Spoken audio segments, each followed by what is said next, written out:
መሞቱ አይደለም ችግሩ ኸዋኒ ከሞቱ በኋላ ያለው ጣጣ ቀብር ጠባብ ነች ላ ያኒ ማለት እናት የለ አባት የለ ጓደኛ የለ ዛሬ እዚህ መስጂድ ውስጥ የምታየው እወድሃለሁ ሞትልሃለሁ የሚል ጓደኛ ኬንት ወይንም ደግሞ ከቪንግተን ወይንም ደግሞ ሰማምሽ አድርሶ ከተመለሰ በኋላ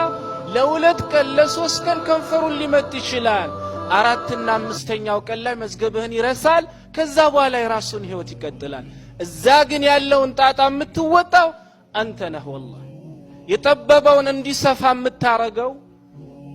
አንተ ነህ ዛሬ ነው በበርታት ያለብን እንሄዳታለን والله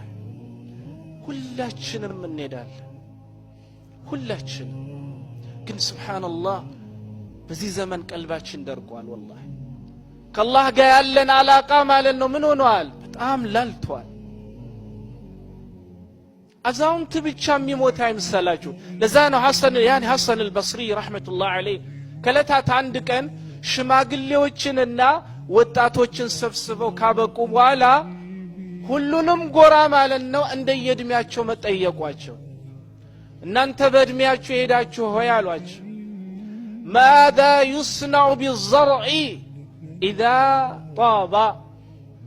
አንድ እርሻ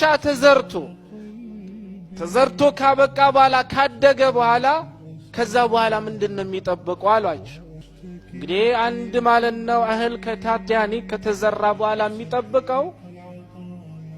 ጊዜውን ጠብቆ ምን ማድረግ ነው